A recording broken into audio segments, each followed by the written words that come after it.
Bonjour à tous, bonjour. C'est l'heure du royaume et nous voulons commencer notre réunion ce matin dans la joie de ce que le Seigneur a renouvelé en nous encore ce matin gratuitement le souffle de vie pour que nous puissions le louer, pour que nous puissions l'adorer et nous tourner encore ce matin vers lui. C'est une grâce, mes frères et sœurs. C'est une grâce de pouvoir encore ce matin compter sur sa grâce, compter sur sa présence, compter sur son intervention. Et je crois que ce matin, c'est avec ce cœur rempli de reconnaissance que nous pouvons nous lever dans sa présence, en tournant nos cœurs vers lui, dans cette attente que le Seigneur est là, présent avec nous, puisque là où deux ou trois sont unis en son nom, il est là, il est fidèle. Et ce matin, nous allons tourner nos regards, nous allons tourner nos cœurs vers lui. Il a encore des choses à dire, il a encore des choses à nous confier, car Dieu parle encore aujourd'hui. Amen. C'est vrai que nous sommes dans des temps où la parole de Dieu, bien qu'il y ait beaucoup d'églises, bien qu'il y ait beaucoup de gens qui se réunissent partout, mais on peut considérer que la vraie parole de Dieu, elle est rare, hein?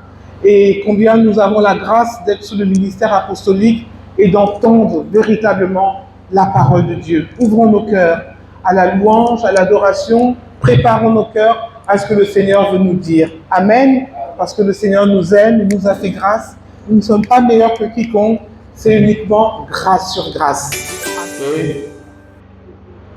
On avait vu comment on doit chercher d'abord l'intérêt du royaume. Amen, pas nos propres intérêts. Chercher l'intérêt du royaume.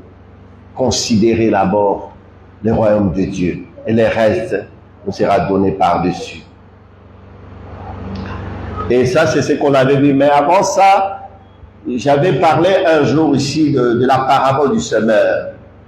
J'avais parlé de cette parabole qui nous parle de la sémence. Hein? On avait parlé d'abord de la sémence qui était tombée. Hein? Cette personne qui entend la parole de Dieu, mais le malin, qu'est-ce qu'il fait? Il vient, il vole. Je suis en train de vous rappeler des choses que vous avez déjà oubliées. Mais il y a quelques semaines seulement, 2 semaines, hein? Ce n'est pas la peine de revenir encore tout ce qu'on a prêché pendant toute une année. Mais il y a 2 semaines, j'avais parlé de ces choses-là. Et comment, quand quelqu'un entend la parole de Dieu, qu'est-ce qui se passe? L'ennemi vient, il vole. Ce qui a été sémé où? Dans son cœur. Donc tout le monde me regarde comme si je suis en train de dire quelque chose de nouveau. Mais ce dimanche-là, je me rappelle, j'avais dit ça. L'ennemi vient. Et c'est ça qui se passe. Quand vous ne retenez pas ce qui est prêché, ce que Dieu vous dit, ce n'est pas retenir comme des enfants qui retiennent des cours de leçons en classe. Non, ce n'est pas comme réciter des versets, comme des perroquets. Non. Là, je vous dis, c'est-à-dire garder cette parole et la mettre en pratique. Et l'ennemi, qu'est-ce qu'il vient? Qu'est-ce qu'il fait? Il vient, il vole cette parole. Voilà.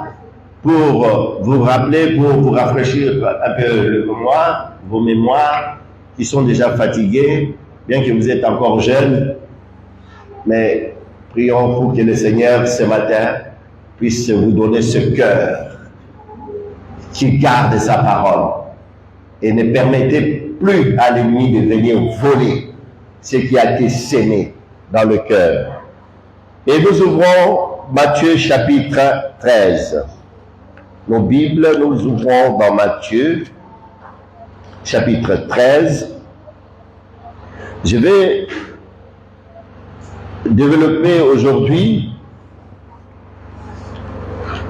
le verset 13, le verset 20 du chapitre 13 de l'évangile de Matthieu.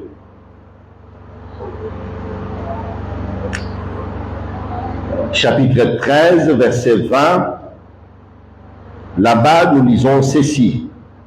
Celui qui a reçu la sémence dans les endroits pierreux, c'est celui qui entend la parole et la reçoit aussitôt avec joie. Vous voyez? Il a reçu la parole aussitôt avec joie. Il s'est réjoui. Ah, la parole d'aujourd'hui, ah, ça m'a fait du bien. Ah, Dieu m'a parlé. Mais on n'est pas impressionné par une personne comme ça. Parce qu'il a dit, la parole que j'ai reçue, oh là là, Dieu m'a parlé. Ça a procuré la joie. Le Seigneur continue, il dit, mais il n'a pas des racines en lui, en lui-même. Il croit pour un temps, et dès que survient une tribulation ou une persécution à cause de la parole, il y trouve une occasion de chute. C'est grave ça. La même personne, elle change de face. Quand il a entendu la parole de Dieu, elle était dans la joie. Ou quand il a entendu la parole, cette parole a procuré une joie. Mais quelque chose se passe en même temps. Il y a une épreuve qui se présente. Je sais, frères et sœurs, souvent, quand nous nous présentons comme des enfants de Dieu, des chrétiens. Hier, nous sommes sortis, c'était comme ça qu'on s'est présenté aux autres. Vous savez, il ne suffit pas de dire que je suis un enfant de Dieu. On est enfant de Dieu quand on met en pratique la parole de Dieu. C'est là où l'ennemi sait nous situer. C'est là où l'ennemi sait que celui-là ne m'appartient pas. Celui-là appartient à Dieu. C'est notre attitude, c'est notre comportement, c'est notre manière de vivre les choses, des situations. Quand nous traversons des moments difficiles, voilà, là où l'ennemi, c'est sur ces terrains-là que l'ennemi nous attend. Pourquoi je vous parle de ces choses? Parce que nous avons constaté dans l'Église, aujourd'hui, il y a des chrétiens et des chrétiens. Je m'explique. Des chrétiens des noms, tout simplement. Des chrétiens qui ont cru à Jésus comme leur sauveur. Et ça s'arrête là. Comme celui qui pardonne, il a pardonné mes péchés, et ça s'arrête là. Mais maintenant, les connaître comme Seigneur, là, ça demande une autre démarche. Ça demande à ce que nous puissions prendre notre croix. Parce que les messages que nous prêchons ici, c'est le message de la croix des chrétiens. Et ces messages nous amènent toujours à payer un prix. C'est là où intervient la nouvelle naissance. C'est là où on parle maintenant d'un homme nouveau, un homme régénéré, transformé par la parole de Dieu. Mais cette nouvelle naissance ne peut pas venir comme ça. C'est pour ça que je vous dis, il y a des chrétiens qui se sont convertis, mais leur conversion n'est pas complète. Cette conversion ou cette transformation n'est pas complète. Pourquoi? Parce que ils ont accepté Jésus comme étant seulement leur sauveur.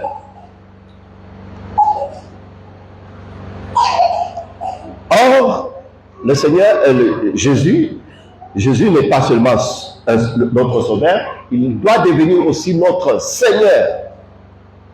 Et quand on parle du Seigneur, on voit un maître qui règne.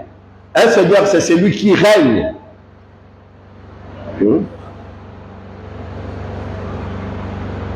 Allez voir la définition du Seigneur. Vous allez voir que le Seigneur, c'est celui qui règne, c'est lui qui domine. Il a ce sujet, il a ses disciples. Et tous ses disciples font la même chose que lui. Ils lui obéissent il imite ce Seigneur, il est un modèle pour eux. Mais aujourd'hui, les chrétiens, moi je trouve ça bizarre. Il y a beaucoup de chrétiens, mais qui ne veulent pas devenir comme Jésus, qui ne veulent pas s'identifier à Christ. C'est pour ça que je parle de cette transformation qui n'est pas complète, ou une conversion qui n'est pas complète. Donc elle est incomplète. Pourquoi? Parce que le Seigneur ici parle de quelque chose de très important, de la sémence. Il parle de sa parole qui doit être sémée dans nos cœurs. Il nous présente ici de différents types de chrétiens. Différents types de chrétiens.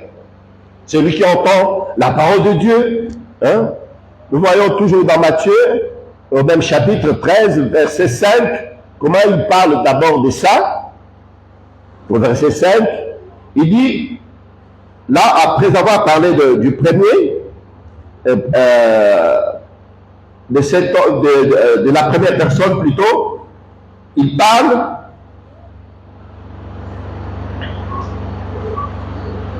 quand il a parlé de la sémence qui est tombée le long du chemin, hein, il parle, et là on avait expliqué ça, et verset 5 on lui dit, une autre partie tomba dans les endroits pierreux, rocailleux, si vous voulez. Et cet endroit-là, on montre que ce n'est pas un bon endroit. Déjà, il montre ce type de chrétien qui reçoit la parole de Dieu, bien sûr qu'il a reçu cette parole avec joie, mais cette parole est tombée dans un cœur où il y a beaucoup de choses qui ne sont pas claires. Hein? Quelqu'un qui s'est dit chrétien, mais il y a encore des contentieux dans son cœur, qui ne pardonne pas, peut-être qui ne relâche pas, qui ne s'humilie pas, donc beaucoup de choses. Un terrain comme ça ne peut pas produire quelque chose. Il dit, une partie tomba dans les endroits pierreux où elle n'avait pas beaucoup de terre, elle leva aussitôt parce que elle leva aussitôt parce qu'elle ne trouva pas un sol profond. Mais quand le soleil parut, voilà, quand le soleil parut, elle fut brûlée et sécha faute des racines. L'explication se trouve maintenant de cette parabole, de ce que le Seigneur vient de dire ici, dans le verset 20 que nous venons de lire. Il dit, celui-là, c'est cet homme qui a reçu la sémence dans les endroits pierreux, c'est celui qui entend la parole et la reçoit aussitôt avec joie. Mais quand surviennent les épreuves, les moments difficiles, les difficultés, et ça devient une occasion de chute aussi pour cette personne.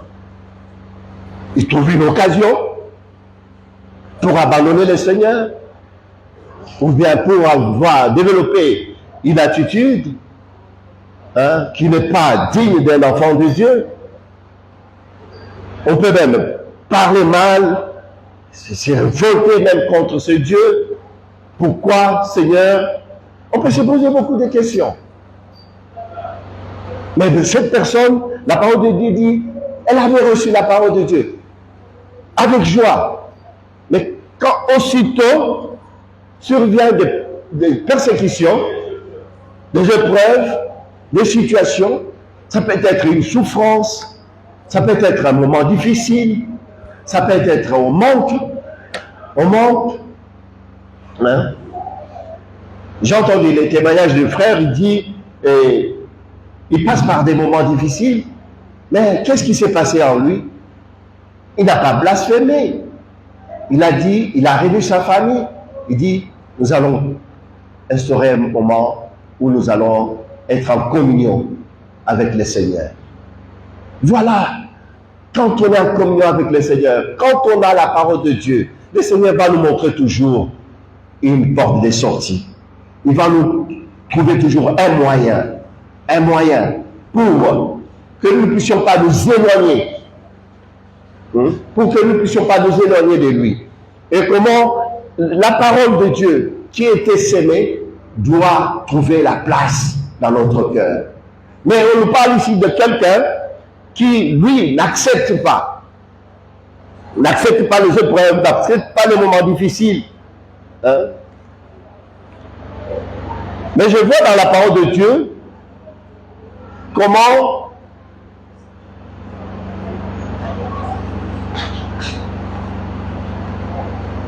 Romains chapitre 8, comment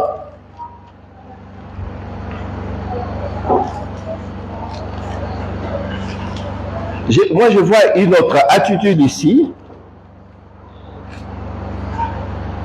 L'attitude de quelqu'un qui a compris que ce moment-là, c'est normal, en tant qu'enfant de Dieu, qu'on passe par la persécution, par les épreuves, hein, par des moments difficiles, par des souffrances. Et lui, qu'est-ce qu'il dit? Au verset 35, le verset que nous connaissons tous. Qu'est-ce que ça nous dit là-bas?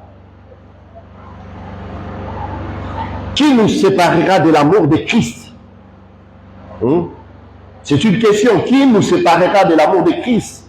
Sera-ce la tribulation ou l'angoisse ou la persécution? Voilà.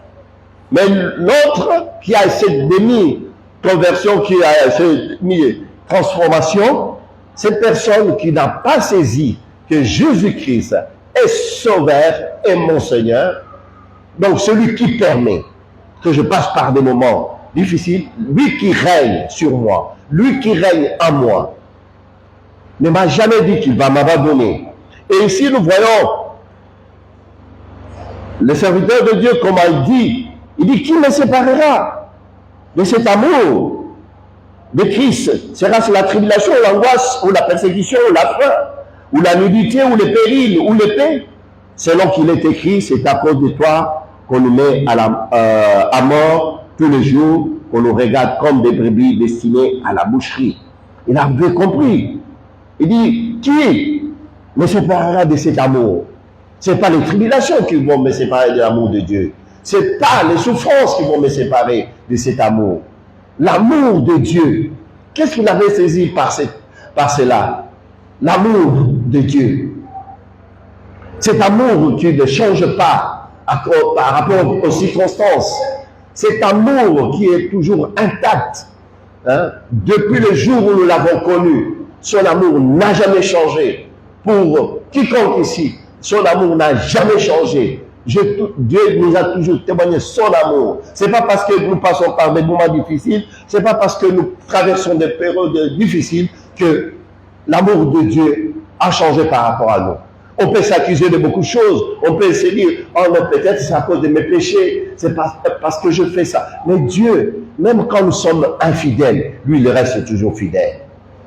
Ce n'est pas par rapport à toutes ces choses-là, mes frères et sœurs. Et si nous poussons encore très loin, nous allons voir que même nos prières, parce que c'est Dieu qui contrôle toutes choses. Ce n'est pas parce que j'ai jeûné, j'ai prié, c'est pour ça que j'ai eu la solution. Mensonge. Amen ou pas? C'est vrai, on peut prier, on peut jeûner, mais sache que le dernier mot, c'est Jésus. On ne peut pas lui forcer à faire quoi que ce soit. S'il a permis que tu passes par des situations, même si tu gênes, tu pries, il va te dire, comme il avait dit à Paul, ma grâce te suffit. Ma grâce te suffit. Paul n'était pas n'importe qui. Quand tu lis la parole de Dieu, tu vas voir que c'était quelqu'un qui, son œuvre guérissait les malades.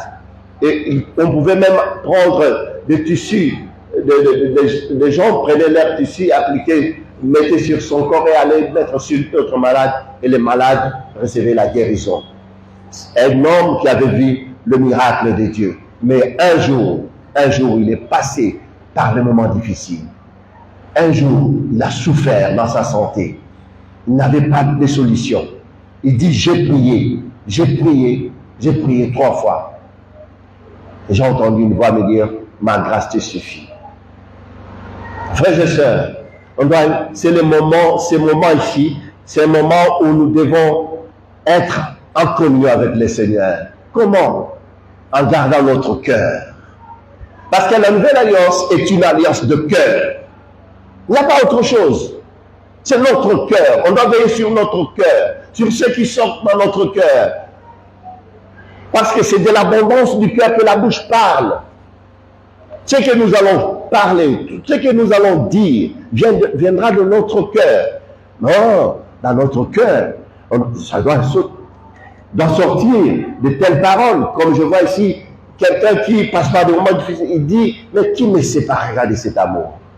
C'est parce que je passe par ces moments que Dieu m'a abandonné? Non. Non. Ce n'est pas parce que je passe par ces moments que Dieu m'a abandonné. Dieu n'a jamais abandonné. Dieu n'a jamais rejeté. Amen ou pas? C'est ça l'amour de Dieu, frères et sœurs. C'est ça ce Dieu que nous avons. Nous devons nous mettre dans cette catégorie de gens qui, même quand ils traversent par des moments difficiles, ils savent que Dieu est en contrôle. Le Seigneur ne les a pas abandonnés. Le Seigneur est avec eux. C'est pour cela, changeons notre attitude. Ne soyons pas de ceux-là qui entendent la parole de Dieu avec joie. Il entend la parole de Dieu, ça procure la joie. Mais c'est une joie momentanée, éphémère. Une joie éphémère, passagère. C'est juste là, au moment où il a entendu cette parole, que ça procure la joie. Mais dès que survient une tribulation ou une persécution, il abandonne. Il abandonne la foi. Nous ne sommes pas de cela, frères et sœurs. 2 Timothée,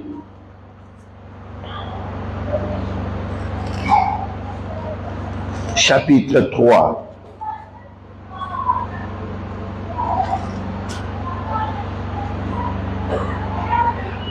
À partir du verset 11, on nous dit,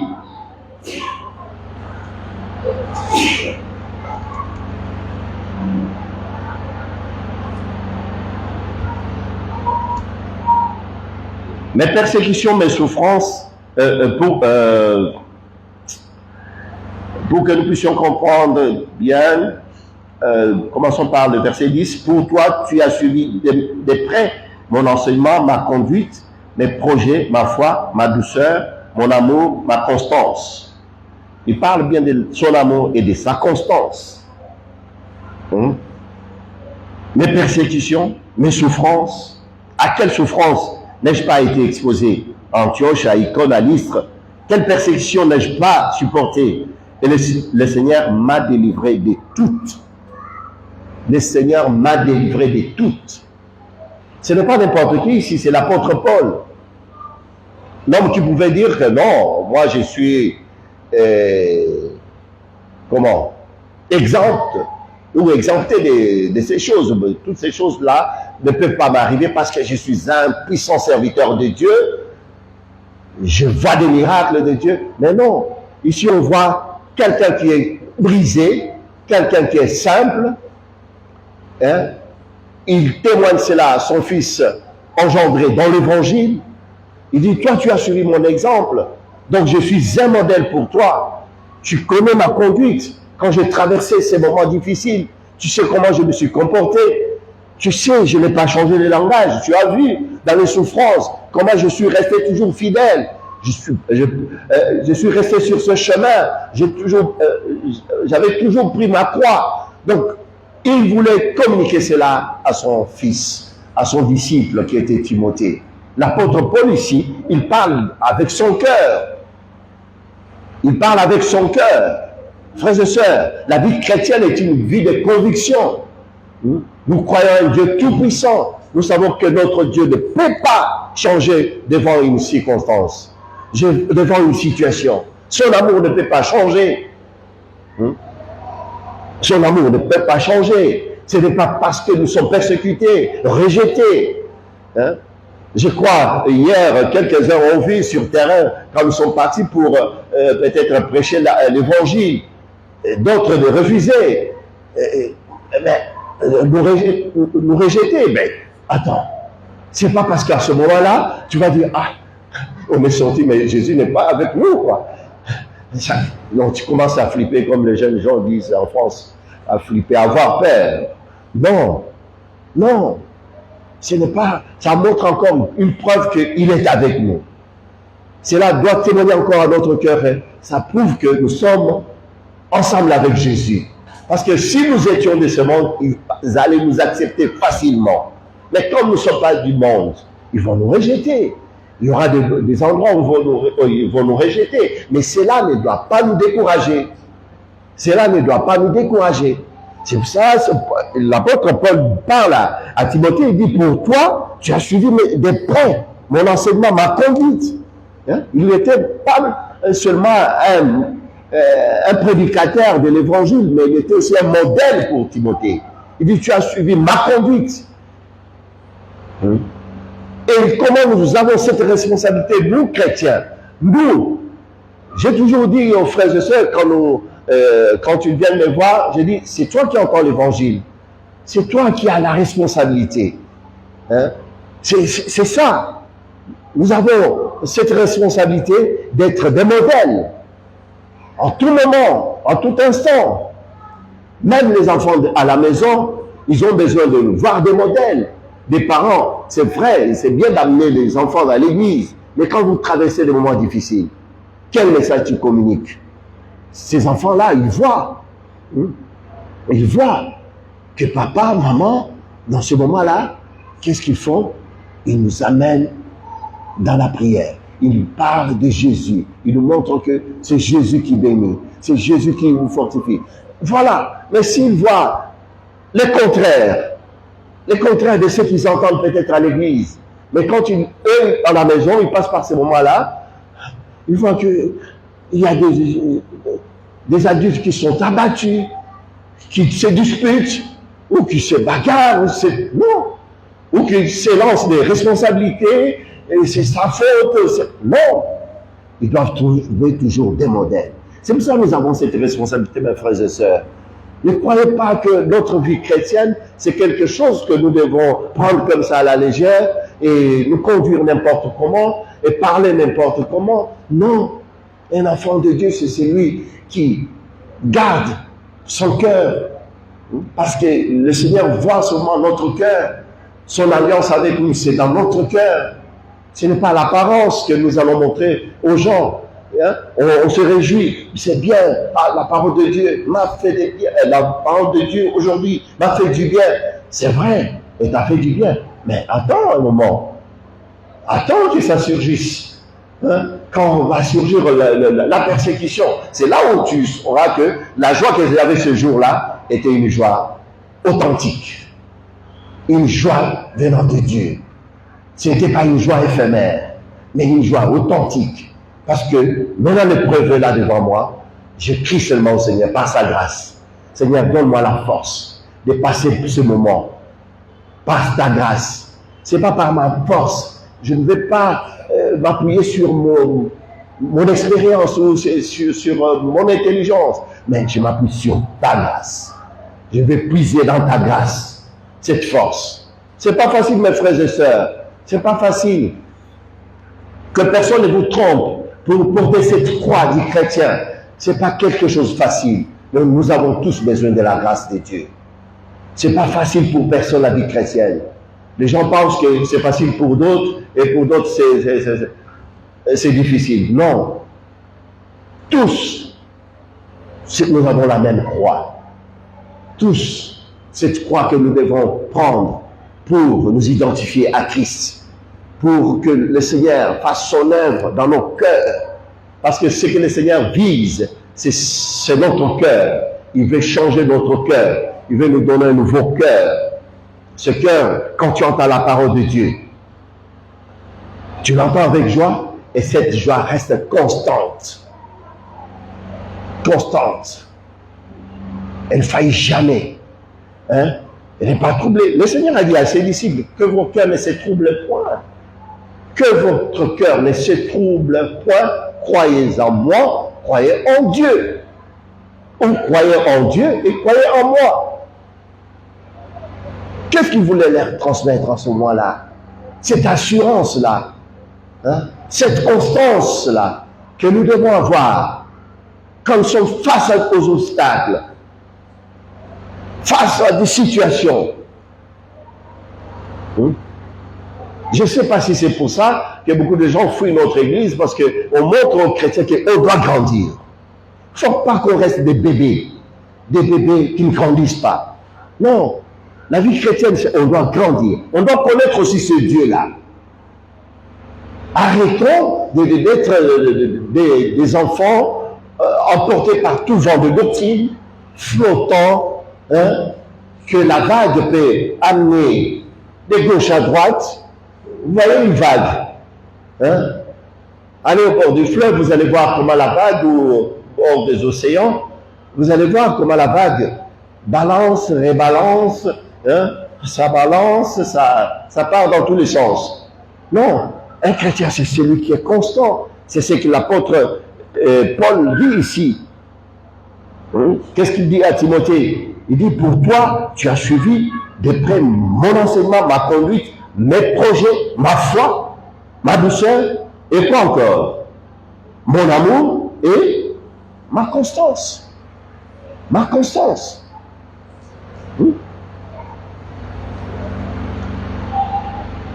Aujourd'hui, les chrétiens ont du mal à être constants, rester fermes dans la foi.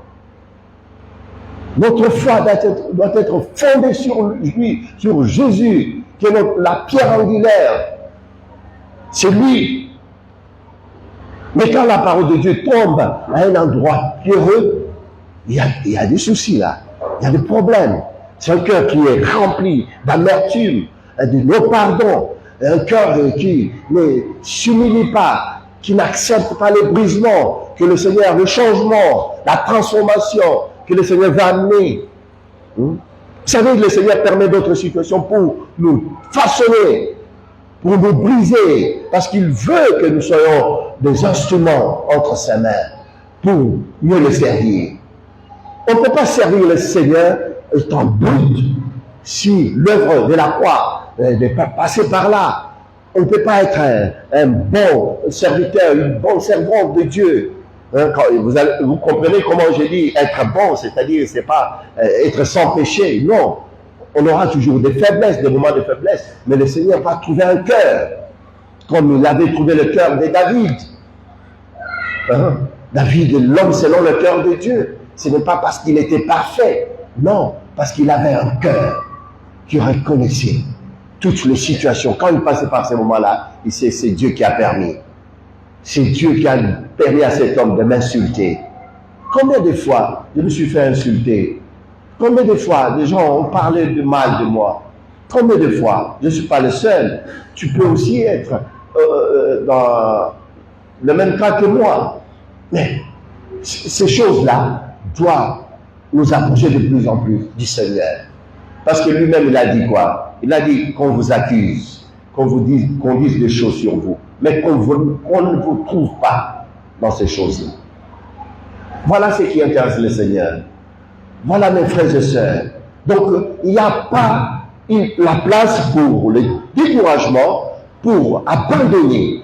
Dès que survient une situation, tu trouves une occasion de t'éloigner, d'abandonner. Non. Non, mes frères et sœurs. Attendez, ce matin, encore une fois de plus, parce que quand je parle comme ça souvent, moi je ne sais pas, et je ne connais pas ta situation, n'allez pas interpréter ça, parce que l'ennemi aussi n'est pas loin, il va te souffleter, il va te parler pour te dire, bon écoute, ce que le pasteur a dit là, c'était toi, il parlait, non. Je suis en train de me parler aussi, moi premier. Moi le premier. Et nous parlons tous ici comme l'Esprit de Dieu parle, nous parle tous. Je vous dis, quand je médite la parole de Dieu, je médite bien sûr, mais tout ce qui sort de ma bouche, ce n'est pas des choses que j'ai notées, je vais dire ça, je vais dire ça. Je médite la parole de Dieu, je note des versets, c'est vrai, mais je ne peux pas préparer une prédication comme autrefois. Aujourd'hui, je laisse le Seigneur parler à mon cœur d'abord et ensuite à vous, pour celui qui veut le recevoir, si tu veux. Parce que la parole de Dieu aussi, la foi c'est quoi? Le Seigneur n'a d'oblige personne, il dit, si quelqu'un veut. Amen. Donc on ne peut pas aussi vouloir, on ne peut pas accepter. Il dit, si quelqu'un veut me suivre, veut, ça veut dire tout. Il y a ceux qui ne veulent pas, ils sont libres aussi. Mais le Seigneur dit, si quelqu'un veut me suivre, Parce qu'il faut avoir d'abord ça. Hein? Cette volonté de les suivre. S'il n'y a pas la volonté de les suivre, c'est pas la peine. Il dit, si quelqu'un veut me suivre, même Jésus, c'est un gentleman. Il n'oblige à personne. Il parle poliment même. Il dit, si quelqu'un veut me suivre, montrez-moi où est-ce qu'il a obligé quelqu'un là. Non. Il dit, si quelqu'un veut me suivre, voilà ce qu'il doit faire. Il n'y a pas deux chemins, il n'y a pas deux moyens. Si quelqu'un veut me suivre, qu'il renonce à lui-même. Vous savez, beaucoup tiennent à leur dignité, à leur personnalité, je ne sais pas, à ce qu'ils sont, ce qu'ils les représentent. Toutes ces choses-là, mais le Seigneur dit, si tu veux me suivre, voilà ce que tu dois faire. Renonce à toi-même. Maintenant, prends ta croix et suis-moi. C'est pas Seigneur, je vais te suivre et il dit suis-moi. Non, si quelqu'un veut me suivre, voilà les conditions. Frères et sœurs, ça demande le brisement, ça demande l'obéissance, hein, l'obéissance. Pour obéir maintenant à notre Seigneur. C'est pour ça que je disais que Jésus ne doit pas être seulement considéré comme notre sauveur, celui qui pardonne nos péchés, celui qui nous donne la vie. C'est vrai, mais ça ne doit pas s'arrêter là. Il doit devenir aussi le Seigneur de notre vie. Donc je ne fais plus ma volonté, mais je fais sa volonté. J'obéis à sa volonté. Je prends ma croix. Dans n'importe quelle situation, il y a toujours une croix. Vous savez que même dans la joie, il y a une croix. Même quand c'est le moment de joie là, il y a une croix à prendre. Dans la joie. Le Seigneur m'a béni, c'est extraordinaire. Mais il y a une croix aussi. Cette joie-là, partage-la avec d'autres aussi. Si c'est une bénédiction, partage ta bénédiction aussi avec. C'est une croix. Parce que le cœur ne va pas vouloir faire partager. Donc je vais garder, je vais épargner. Comme le Seigneur m'a donné, c'est pour moi, c'est pour moi. Vous voyez, il y a aussi la croix dans nos bénédictions. Quand le Seigneur nous bénit, il y a aussi la part de la croix là-dedans. Parce que le Seigneur va nous montrer que on doit aussi partager cela. On doit partager notre joie. On ne doit pas seulement penser à notre petite famille. On ne doit pas penser seulement à notre bien-être seulement. Mais pensons aussi aux autres. C'est ça. Ce que nous avons vu dernièrement. Au lieu de considérer nos propres intérêts, considérons aussi ceux des autres. Voilà, frères et sœurs. Donc ce matin, je voulais vraiment que nous puissions saisir pourquoi le Seigneur parlait ainsi de cette parabole. Et là, comme nous avons vu dans Timothée, quand Timothée parle quand l'apôtre Paul plutôt parle à son fils Timothée, il dit, au verset 11, il dit ceci, pour toi, j'ai dit quoi 3.11, c'était dans 9. Oui. Mais, oui, mes persécutions, mes souffrances, à quelle souffrance n'ai-je pas été exposé à Antioche, à Icône, à Lystre? Quelle persécution n'ai-je pas supporté? Et le Seigneur m'a délivré de toutes. Ah! Le Seigneur m'a délivré de toutes. Quelle foi extraordinaire! Mais cet homme, quand tu vois, toute la liste est longue. Il n'a même pas fini. La liste est encore longue, parce que quand tu lis d'autres épîtres de Paul, tu vas voir comment il avait reçu des coups de la part des Juifs, des fouets, persécutés, rejetés.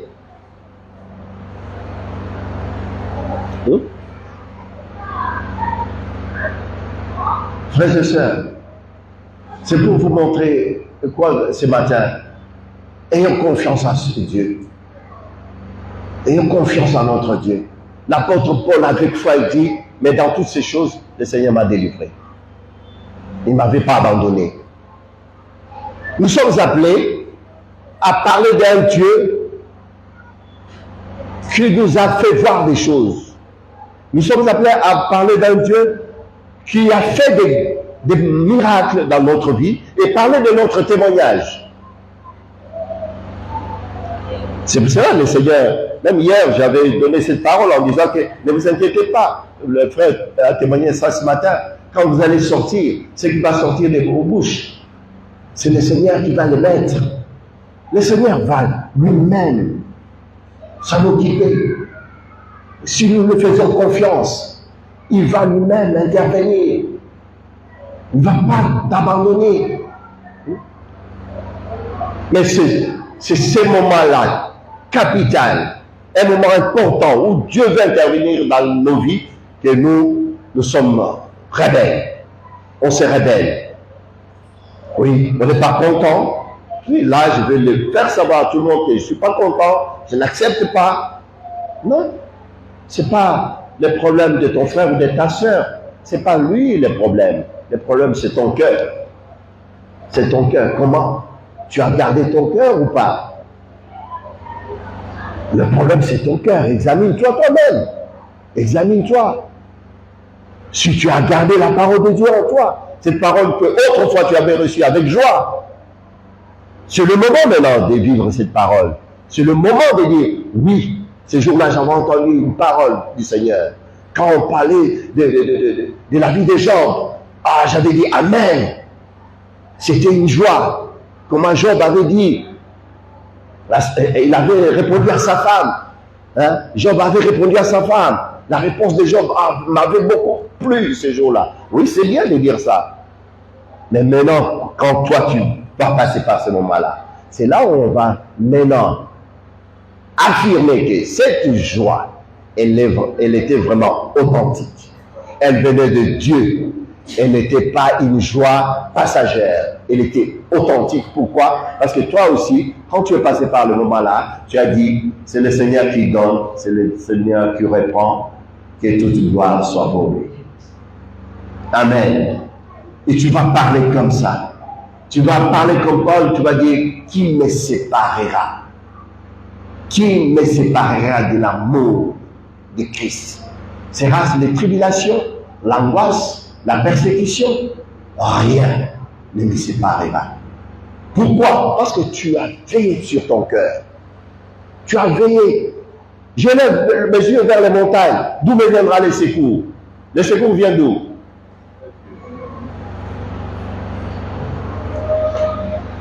Le secours ne vient pas de l'homme. Le secours vient de Dieu. Mais pourquoi je dois en vouloir à mon frère, à ma soeur, ou à quelqu'un d'autre? Non, le secours vient de Dieu.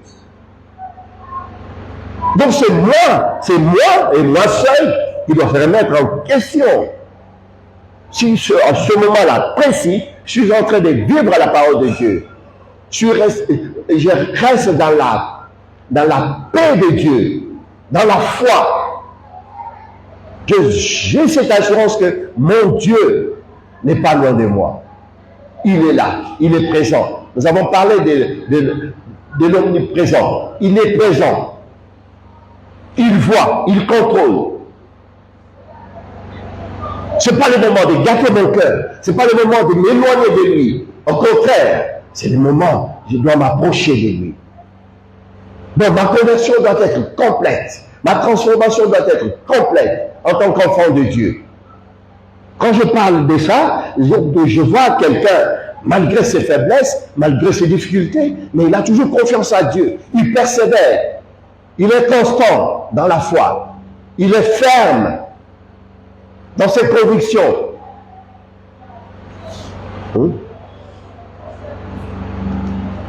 C'est un modèle pour d'autres frères et sœurs. C'est un modèle. Ces choses-là, mes frères et sœurs, ce n'est pas des choses qu'on doit fabriquer par notre propre force, parce que nous avons tant d'années dans le Seigneur, nous avons connu le Seigneur peut-être dans le ventre de nos mères, et c'est pour ça que je fais. Non, ça ne vient pas comme ça. Personne ne peut fabriquer cela. Mais il y a le prix à payer. Quand on accepte de se conformer à la parole de Dieu, quand on accepte de suivre le Seigneur, parce que c'est ce qu'il a dit. Si tu veux me suivre, tu as accepté, prends ta croix. Et le Seigneur ne déçoit jamais. Ne déçoit jamais. C'est lui qui est sur ce chemin, en train de payer le prix. Le Seigneur ne déçoit jamais. Croyez-moi, mes frères et sœurs. Même si Satan attend, reste constant. Reste constante. Reste ferme dans la foi. Même si ça tarde, reste dans la foi. L'apôtre Paul parle de la foi. Tu as vu ma foi. Tu as vu ma constance. Tu as vu ma persévérance. Toi aussi, il est sur la même chose. Dans n'importe quelle situation. Il commence à énumérer, il dit, quelle persécution, à quelle souffrance je n'étais pas exposé. Donc, regardez, dans telle ville, dans tel moment. Mais dans toutes ces choses-là, qu'est-ce qui s'est passé? Le Seigneur m'a montré sa fidélité. Voilà notre Dieu. Un Dieu que nous pouvons parler devant des gens avec fierté, si je peux dire ça comme ça. Avec assurance. J'ai un Dieu. Aujourd'hui, les chrétiens sont le plus malheureux de tous.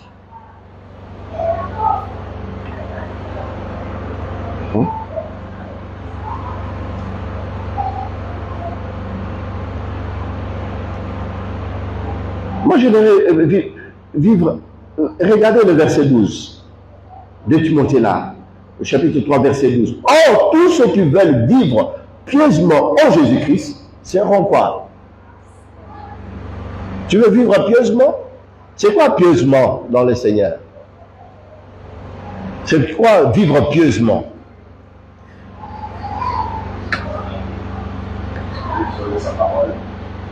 Vivre selon sa parole. En acceptant sa parole. Et en mettant cette parole en pratique. C'est vivre la parole de Dieu. Si je veux vivre pieusement. Alors si tu es un enfant de Dieu, tu veux vivre la parole de Dieu, tu seras persécuté. Parce que tu vas nager à contre-courant. Les choses que tu vas faire, on va te taxer toujours d'extrémiste. Ah, il exagère, lui croit que, lui il pense que. Mais ça ne doit pas t'arrêter parce que les gens parlent. Les gens parleront toujours. Les gens ils ont même parlé à Jésus, ils ont dit, cet homme n'est pas clair. Il n'est pas clair. Ce qu'il fait là, c'est pas la puissance normale ça. Ils ont parlé comme ça de Jésus. Mais toi tu fais quoi? Qu'on te jette des fleurs? Moi je te dis à la place de fleurs, attends-toi qu'on te jette des cailloux, des pierres. Les gens vont te rejeter. C'est pour cela qu'il ne faut pas chercher l'approbation des hommes, les contentements des hommes. Et ne cherche pas plutôt à ce que les gens puissent se contenter à ce que tu dis ou à ce que tu fais. Parce que si tu veux vivre pieusement, tu seras persécuté. Ne cherche pas à ce que ton approbation doit venir de Dieu. Doit venir de Dieu. En cela, je ne dis pas qu'on doit se comporter et dire « Ah non, moi, ma relation, c'est simplement avec Dieu, les autres là. » Non, je m'en fiche, non. Ce n'est pas ce que je suis en train de dire. Nous sommes des modèles. Mais tant que je sais que je vis pieusement, j'obéis à la parole de Dieu, pas à la parole de l'homme, mais je bénis le Seigneur. Maintenant, tout dépend de la personne qui est en face de moi. Comment lui, il a compris ça. S'il voit que je suis extrémiste, gloire au Seigneur. S'il voit que j'exagère, c'est à lui de prendre sa responsabilité. Mais moi, je fais ma part, je dois obéir. L'apôtre Paul dit, il dit, oh, tous ceux qui veulent vivre pieusement en Jésus-Christ seront persécutés. Mais les hommes méchants, qu'est-ce qui va se passer? Les imposteurs avanceront toujours plus dans le mal, égarant les autres et égarés eux-mêmes. Restons dans tout ce que nous sommes en train de voir là. Si je peux résumer ça, je vois Paul insiste à ce que nous restions des modèles. Dans n'importe quelle situation, nous devons rester des modèles. C'est pour ça que le Seigneur dit, c'est lui qui a reçu la parole dans les endroits pieux. Comment? Matthieu 13, là. On retourne au verset 20.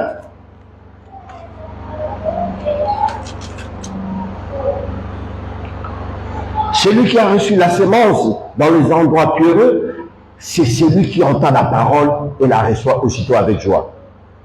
Mais il n'a pas de racines en lui-même. Il croit pour un temps. Il croit pour un temps. Pas pour le moment, pas pour longtemps. Or, la parole de Dieu, quand tu crois seulement, reste fidèle, reste constant. C'est pas, j'ai cru pour un temps, c'était juste pour ce moment-là, j'étais dans la joie. Une joie passagère. Mais quand c'est juste la persécution, tu trouves que Dieu est méchant, Dieu n'est pas juste. Pourquoi? Non, reste constant. C'est lui qui a reçu la sémence dans les endroits pieux, c'est celui qui entend la parole et la reçoit aussitôt avec joie. Mais il n'a pas de racines en lui-même. Il croit pour un temps, et dès que survient une tribulation ou une persécution à cause de la parole, il y trouve une occasion de chute. C'est grave la parole de Dieu qui devient une occasion de chute pour quelqu'un ici. C'est grave. Mais ce matin, le cœur du Seigneur pour nous, c'est que nos cœurs soient transformés. Ça, c'est une partie de cette parabole. Donc, comme je vous avais dit, nous avons commencé avec la sémence qui est tombée le long du chemin, c'est-à-dire quelqu'un qui reçoit la parole de Dieu dans son cœur, mais l'ennemi vient, il vole. Ça, c'était notre premier message. Aujourd'hui, nous avons vu celui qui reçoit la parole de Dieu dans des endroits pieux. On nous a montré, et quand le soleil sort, quand le soleil vient, et cette parole ne peut pas, cette sémence ne peut pas croître à cause, parce qu'il n'y a pas de profondeur. Il n'y a pas de profondeur. La parole trouve des obstacles. Vous savez, quand on reçoit la parole de Dieu, c'est pour que nous devenions aussi profonds dans les choses, que nous continuions à grandir. Faisons des recherches. C'est pour ça, dernièrement, on vous a encouragé à aimer la parole de Dieu, à aimer cette parole, à les méditer. Ne vous limitez pas seulement à écouter. Regardez, ce matin, j'ai posé la question, je ne sais pas, tu ne vas pas me dire après, j'avais la réponse, mais je n'avais pas, non. Moi, j'ai vu, personne n'a répondu. Donc, ne jouons pas à ces petits jeux-là, les cache-cache. Soyons vrais, rentrons dans la maison, méditons la parole de Dieu. C'est ce que les serviteurs de Dieu, tous les anciens, en commençant par Frère Mickey, ils ont encouragé cette année d'aimer la parole, d'aimer la lecture de la parole, de méditer la parole de Dieu. Arrêtons de passer notre temps avec beaucoup de choses. Beaucoup de choses. Ceux qui veulent vivre pieusement dans le Seigneur. Si toi tu fuis la persécution, mais ta place elle n'est pas là. Si tu veux vivre pieusement, sache que tu seras persécuté. Et le Seigneur sera toujours avec toi. Le Seigneur ne va pas t'abandonner parce que tu es persécuté. Parce que le Seigneur verra que ma fille, mon fils, fait ma volonté. C'est pour ça qu'il est persécuté. On n'est pas persécuté parce qu'on s'ingère dans les affaires d'autrui ou on est allé voler je ne sais pas quoi ailleurs. Non, parce que nous sommes enfants de Dieu. Si tu es persécuté, parce que tu es un enfant de Dieu, bénis le Seigneur. Rends grâce à Dieu. Donc, ayons le temps pour méditer la parole de Dieu. Ayons ce temps-là d'aimer la lecture de la parole de Dieu. C'est Paul qui dit aussi à Timothée, il dit, exerce-toi à la lecture. Exerce-toi à la lecture. Lis, médite. Moi, je m'efforce de le faire. Je médite la parole de Dieu. Chaque jour, je médite. Même un verset. Quand tu lis, mais que ce verset-là, quand tu lis, fasse ta journée. On a le temps pour tout, sauf pour la parole de Dieu. Nous avons le temps de faire toutes choses, mais sauf pour la parole de Dieu. Et vous trouvez ça normal? Et vous voulez qu'on soit fort quand il y a des situations? Non. Quand une situation va se présenter, tu vas avoir cette attitude que le Seigneur nous a montrée. Tu avais reçu la parole dans des endroits pieux. Ton cœur était rempli d'autre chose. C'est vrai, et t'avait procuré la joie au moment où tu l'avais entendu, mais après, quand Dieu maintenant le preuve, ça montre que cette joie-là, non, n'était pas claire. N'était pas claire.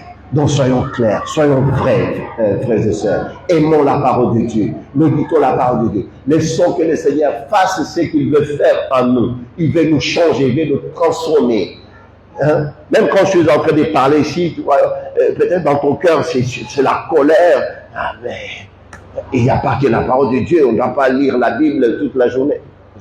Est-ce que Dieu dit ça? Mais regarde comment tu vas commencer à déformer. Non, on t'a dit, tu lis.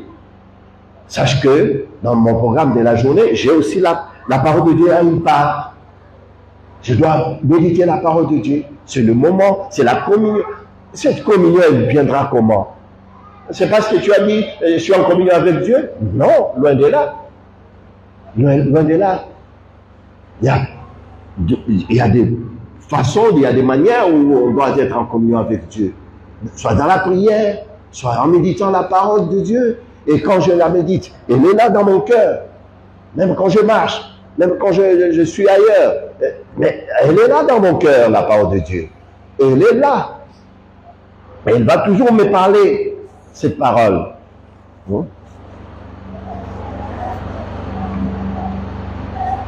Voilà mon encouragement ce matin pour vous et pour nous tous, frères et sœurs.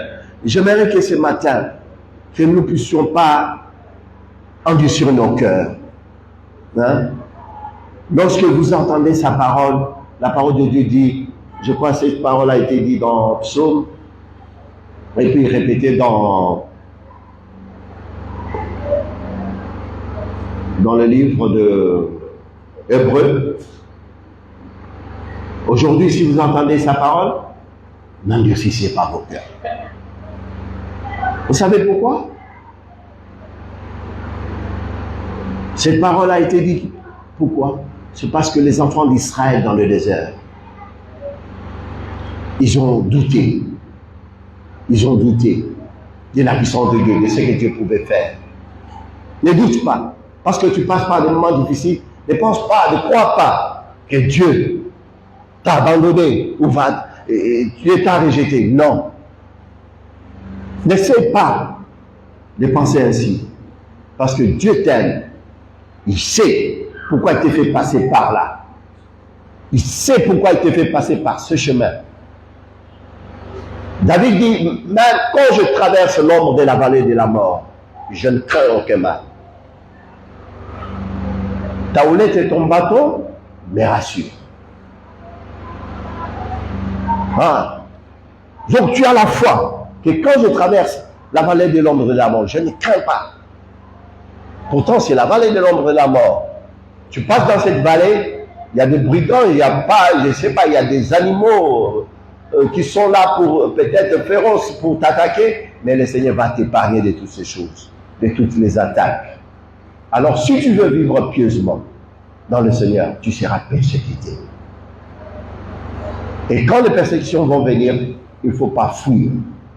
Il ne faut pas développer ce cœur pieux, ce cœur qui va s'éloigner du Seigneur. Mais approche-toi et il va faire son œuvre dans notre cœur. Que Dieu vous bénisse.